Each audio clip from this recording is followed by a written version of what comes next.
Just goes away, but don't smoke weed. But it's good for me. Oftentimes our kids are in households where the parents are smoking. So the parents need to be educated as well as the young person. I started smoking at like 11. I don't smoke around my baby mama, you know, she ain't into all that because, you know, she just never grew up around it like I did. To see just how powerful a family's influence can be, it's important to note the other side. About 2/3 of teens say that upsetting their parents and losing their respect is the main reason that they don't smoke. Well, I believe it depends on the person, because me and my siblings, we grew up seeing our mom and our dad fight over money and drugs and all that other stuff, and see them using drugs. And still, some of my siblings still decided to use the same drugs and go through the same problems. So even though you see it and you see the negative aspect, I think it takes the person to know that they don't want that out of life. Because if you don't have any other goals or morals or anything else, it's hard. It's hard for you to not do that. It's not just the lack of a moral compass that leads teens to smoking. 54% of families don't have after-school programs and wish they did. And about 15% have children who are left to their own devices 1 to 5 days per week. Even so, because of the crime rate, some parents don't feel comfortable letting their children go to after-school programs by themselves. In January 2007, Detroit Public Schools announced that over the next 2 years, they would close 51 schools. The plan was supposed to help aid with the district's financial woes, which 2 years later, it still faces. Instead, it caused overcrowding of the open schools. For many of the affected students, weed becomes an after-school alternative. Open the schools back up that they close and fix the recreation center so the kids have something to do. Finally, the pressure to smoke that comes from both the media and peers can be enormous. Can't believe you're gonna ditch me for the Joy Luck Club, dude. You know what their parties are like. Come on, man. What do you want me to say? I was under pressure. Just say no. That's all it takes. Here, all right, take it to that. Hey, what's going on up there?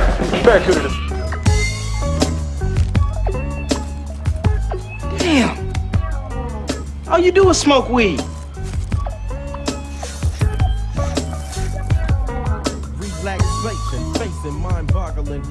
That's all right. You guys know about the anti-drug commercials, the Live Above the Influence, the Partnership for a Drug-Free America.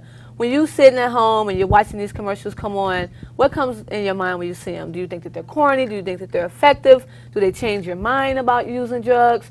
Do you share the visuals that you see with your peers or your friends, or do you ever have a discussion with the person that's sitting there next to you and say, hey, that was a pretty cool commercial, like, wow, did you see how they show how crystal meth or how cocaine makes you react or respond?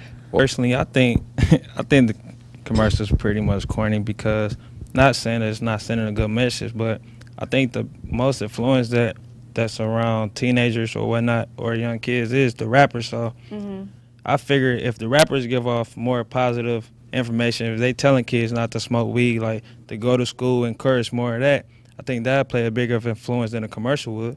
What's your favorite rapper? Lil Wayne. What kind of things was he talking about in his lyrics?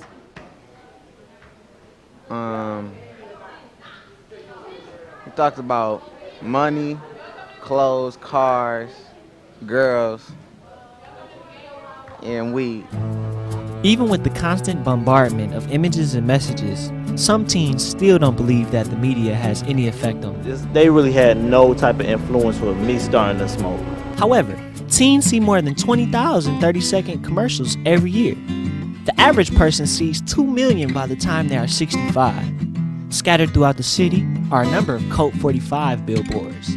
It's ludicrous to think that companies would spend so much money on advertising if it didn't work. I don't like the Colt 45 billboards and everything like that, but I think they do target us and market to us, because I have a family member that drinks a lot, and I went in the store and I saw how much it costs. It's like $2, and it's a 64-ounce of beer. So why wouldn't you buy that compared to some juice, something that's costing $4 for the same thing? It's inevitable that after so many images, some of it should sink in. Because of that, some teams want to see more positive images coming from the media. Because lots of youth look up to the celebrities, and I think that if celebrities added, because they already do ads like for breast cancer and things like that, so they could add on doing things for anti-drug commercials, which would really help, because then people would know more about it and people could care and think about it more than they already do. Lil Wayne, Rick Ross, Gucci Mane, Plies, if they started rapping positive, would you still support them? Would you listen to it? Yeah, honestly, Does it depends on the lyrics, or does it depend on the beat? For me, like honestly, my favorite rapper and my role model is Jay-Z. Whatever he rap about, I'ma listen to, because he already got my ear tuned in already. Since, you know what I'm saying, once you're a fan of somebody, you can care less what he talking about. You gon', you know what I'm saying, whenever he drops something new, you gonna listen to it, and it's either you gonna like it or not. I'm quite sure if he drops something positive, I'm still gonna like it. If he say something negative, 9 times 10, I might still like it. It depends on the delivery. So even with so many factors stacked up against teens, some refuse to give up. It is something we all can do, but in order to do that, we have to stand together as a whole, you know, united. And I think our race is probably like the only race that don't do that. Marijuana should not be smoking by youth. When you get grown, you still should smoke marijuana, but if you happen to smoke marijuana, don't smoke it around your kids, your nephews, your nieces, your fake cousins, your fake auntie or something, you know. Don't do it. You just don't do it. Cashier, nickels for my thoughts, dimes in my bed, quarters of the kush, shape the lines in my head. Take my verses too. You hear it all the time. Weed ain't no big deal. It's from God's green earth. How could it be bad for you? At least it's not like hard drugs. You can't get addicted to it. It's like no consequences. A lot of my friends smoke marijuana, and pretty much a lot of my family smoke, and it really doesn't bother me much, no.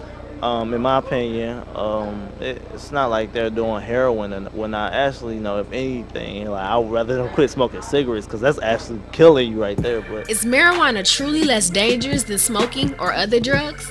Actually, cigarettes and marijuana are, as far as I'm concerned, equally dangerous, because they're both substances that will affect your lungs and your health, but marijuana has the properties of changing how you think, and so getting involved in acts of violence, getting behind the wheel of a vehicle while you're under the influence of marijuana, all of those put you at higher risk for injury. So in that perspective, marijuana would be more dangerous, but both of them do cause very severe lung disease. Surprised? According to 2008 Pride surveys, students in grade 10 through 12 think of marijuana as less dangerous than alcohol and tobacco. The smaller perceived risks contribute to the number of students who smoke. However, getting high from marijuana can cause the same sort of impairment as drinking and bring more cancer-causing chemicals into the body than smoking does. Because smoking marijuana includes holding the smoke in longer than when smoking cigarettes, it causes the body to absorb 3 to 5 times more tar and carbon monoxide. That can lead to lung cancer, smoker's cough, dry mouth, chronic bronchitis, phlegm, and more frequent colds. The only health risk that I feel is sometimes it's in my lungs. It's hard to breathe sometimes, or I get a smoker's cough sometimes.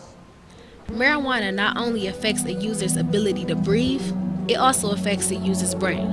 Tetrahydrocannabinol, or THC, is one of only 400 chemicals found in marijuana. THC directly affects the hippocampus.